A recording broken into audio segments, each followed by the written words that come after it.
Hello, welcome back to the Cricket Nerds. It's me and Benji today, and we're going to be talking about the outstanding performance of India in their ODI against Sri Lanka. First of 3 ODIs, I think. I think so, yeah.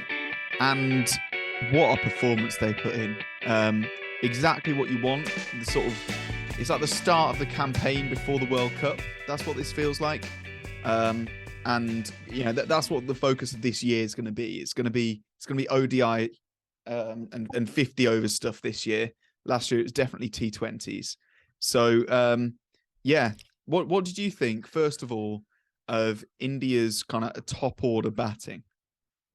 They all did what we want them to do, isn't it, really? They all did what they are asked to do, all striking over 100, which in ODI is more than better than what you need. I think if you're at about 80, people are generally quite happy, aren't they?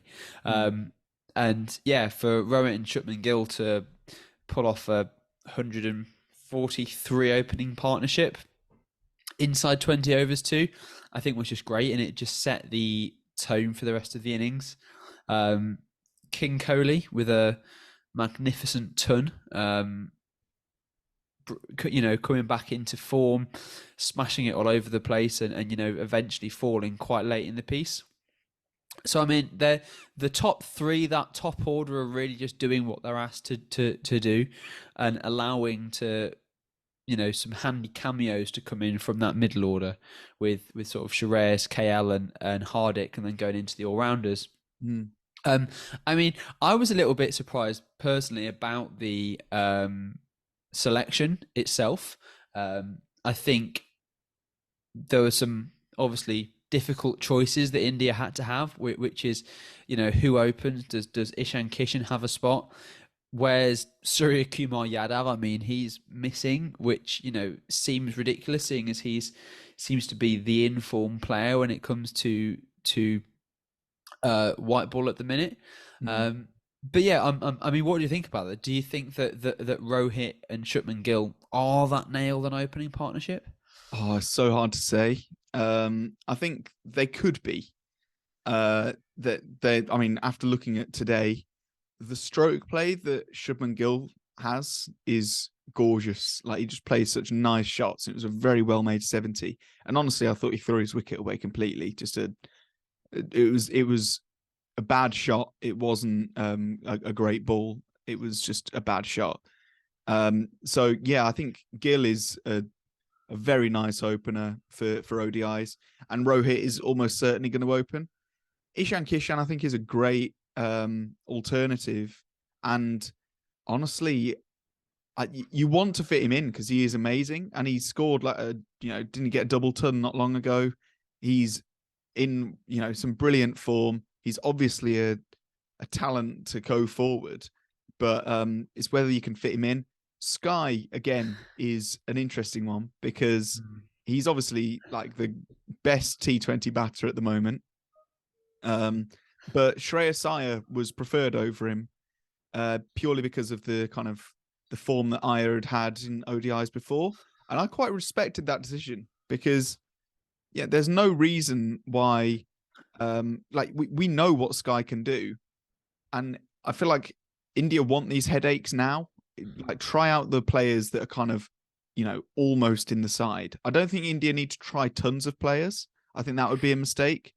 But just trying players and trying slightly different looking 11s to see who actually fits the spots that they really need to fill the best. I think that's their best shout. Because if you think about obviously Rishabh Pant is still out. He's gonna be out for a while.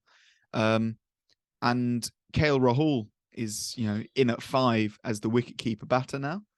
And I think he suited that role really well. I think having him late in the order with the idea that, look, mate, you need to just go for it, that might actually bring out the best in him.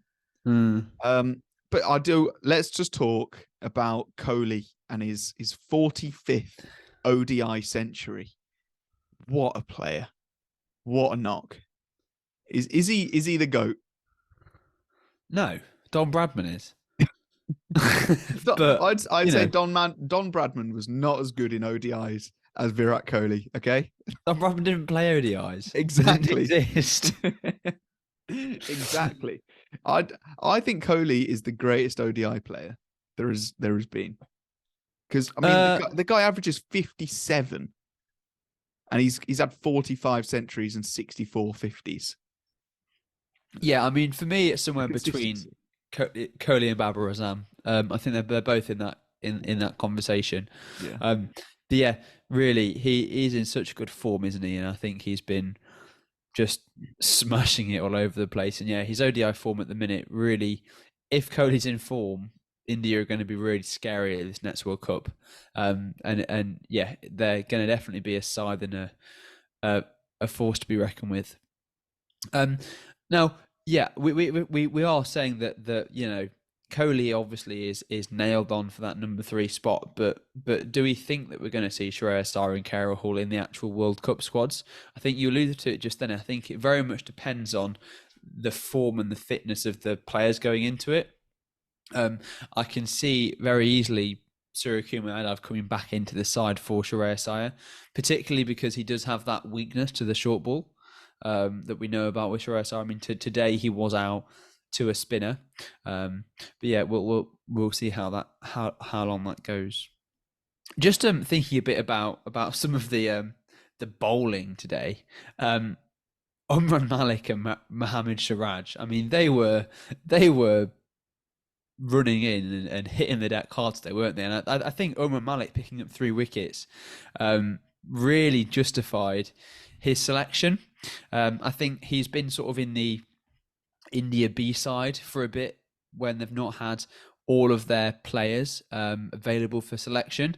But in this game today, he really, really showed that he, has a spot there. Every single wicket he took today, he was bowling over 140 Ks. I think his slowest wicket ball today was 142 Ks, which is just it's absolute wheels, isn't it? And especially when you've got India with an injured Jasprit, it's good to have someone like Umar Malik there, especially because for a long time, apart from Bumrah, the India pace attack has been very much medium paces in people like Bhuvi and Natarajan. So it's good to see someone like Umran there with his raw pace. Shall we talk about the elephant in the room? And a man that's gone down in my estimations, Mohammad Shami. Right. Okay. Yes. You know what? Like the context behind credit this. to Rohit Sharma. Yeah. Well, look, the context behind this. Okay. The Sri Lanka innings. Their backs were up against the wall. They were trying to chase 374. And they definitely fell short. Notable knocks from Patham Nissanka and Dhananjaya De Silva, but the real standout for Sri Lanka was Dasan Shanaka. Once again, an absolutely outstanding player, beautiful century. However, on 98 runs, Mohammad Shami elects to run out at the non-strikers end. I'm going to say mancads because I don't think mancad is an insult. I don't think it's a bad word. So Mohammad Shami decides to mancad Shanaka when they're like, India are guaranteed to win this game at this point, and the guy's on 98. And interestingly enough, Rohit Sharma then chooses to withdraw the appeal. So Shanaka is not out. He carries on. He ends on 108, red ink, brilliant knock. But it does then raise the question of why did India withdraw the appeal? If it is such like a perfectly normal and honourable way to score, to get a wicket, why did Rohit feel that it wasn't appropriate to take that wicket at that time? Scummy way to get somebody out. That's what I think. This is what Rohit Sharma said after the game. He said, so this was to Star Sports. I had no idea Shami had done that. When he went up in an appeal, Shanaka is batting on 98.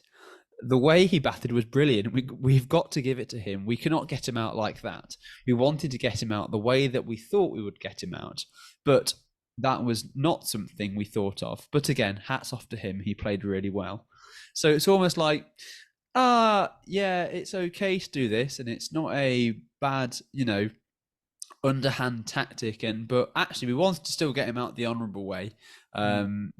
He's batted well enough to deserve an honourable appeal. If he was scratching around and was on 0 off 5, I think he'd be back in the pavilion. Yeah, but we didn't want to get him out like that. There is something to unpack there, because and I know we're gonna get like the comments down below, and more than happy to have this debate.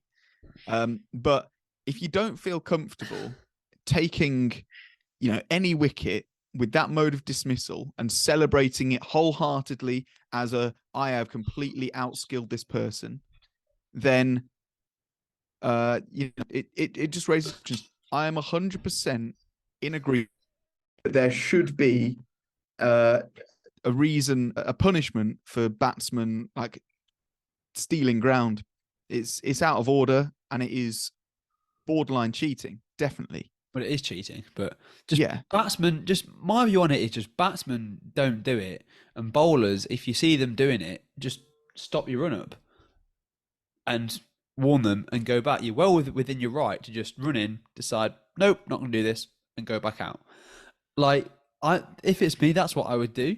I just wouldn't. But what if they keep on doing it? Hold the delivery. What if they keep on doing it? Then you speak to the umpire and you say, "Oh, can you?" This is the thing. If it's a repeat offence over and over and over again, 5 penalty runs to the fielding to the 5 penalty runs to the fielding team to go on to their total every time the batsman infringes, after they've been warned by the bowler, warned by the captain, warned by the umpire. That's what you want. You want a law change then. That's the way to resolve this, because you can't have a mode of dismissal which is controversial. People are all the time are coming up with controversy about it. There needs to be a different way of doing this, and just doing a run out of the non-strikers and then saying, "Oh, that's not the way that I wanted to get them out. Withdraw the appeal." Like, I've got a lot of respect for Rohit Sharma for doing that today. Hats off to him. I think that was a fantastic thing to do. I just think that allowing it as a legitimate dismissal, because it has got controversy with it, it just needs to be changed, and there needs to be something else. Like, first of all, batsmen, stop cheating. That's in the spirit of cricket, batsmen, stop cheating. And yeah, I think if they do cheat, award 5 penalty runs onto the fielding team's total. And I think that should be the way that it's dealt with. That's my view on that matter. As you can see, I get very heated about it, but I'm glad that today, look, that's how it played out. Shanaka played fantastically in a losing cause and deserved to get his century, and that was fantastic.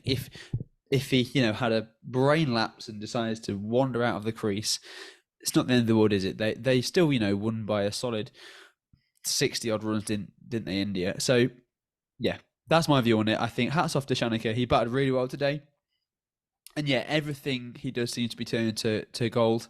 And well done to Rohit Sharma on withdrawing Shami's appeal. And bowlers, be better.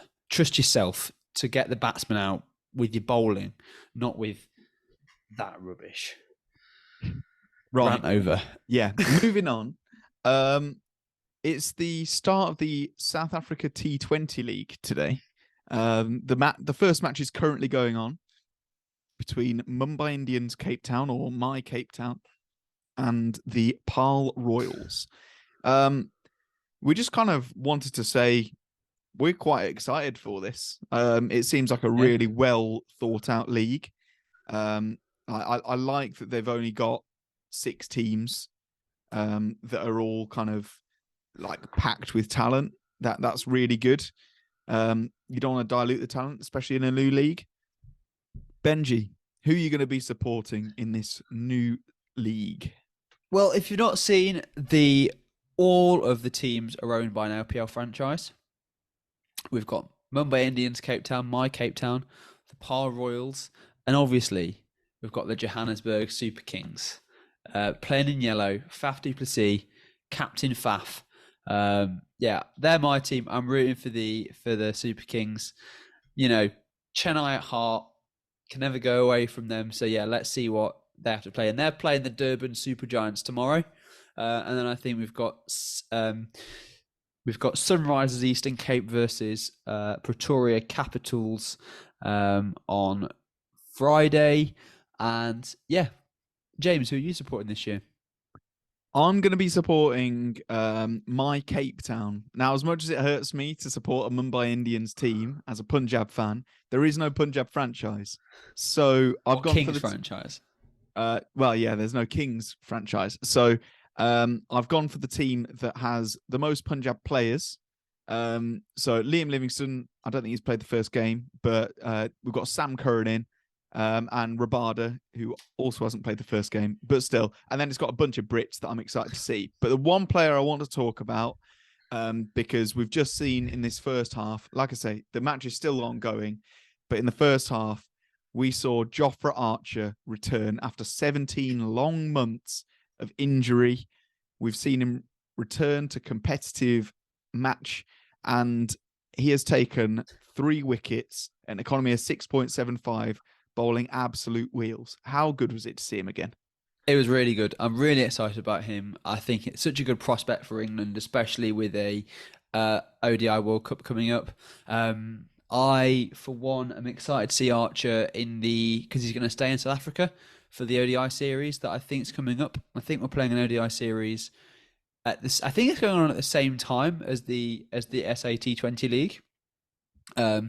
I believe. I will just check on that, but I'm pretty sure that's what's happening. Because yeah, there's a few ODIs that are going on, and yeah, really excited. And he was bowling well today.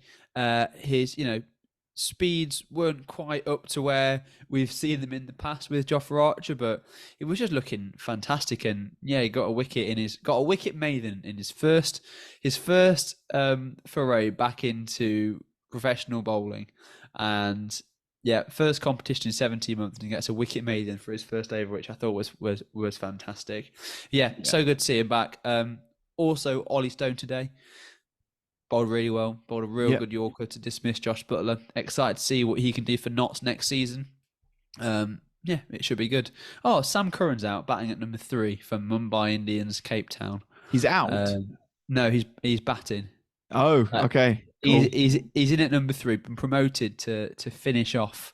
Nice. I like with that. the Volt Brevis on the other end. Good stuff. Well, yeah, give us a shout if you want us to cover a bit more of the SAT20. The IL T20, the one that's in Abu Dhabi, also starts on Friday, I believe. I think it's the UAE actually. Sorry, it's in the UAE. Oh, what did I say? Abu Dhabi. Abu Dhabi. Yeah. It's in the UAE. Around. But yeah. So give us a shout if you want us to, talk about that a bit more. Give us a like and subscribe in honor of King Kohli and his 45th ODI century. You can also just subscribe because we're good and you want to support us. We really do appreciate it. It's really good. Benji's allergic to the self-hype. Yeah, so don't forget to like and subscribe. We are on track for that 1,000 subscriber milestone. Thank you so much. Thank you for watching in general. You can follow our social medias. The link is down in the description under the link tree. You can also listen to our podcasts, same link. And other than that, we'll see you guys later. Goodbye.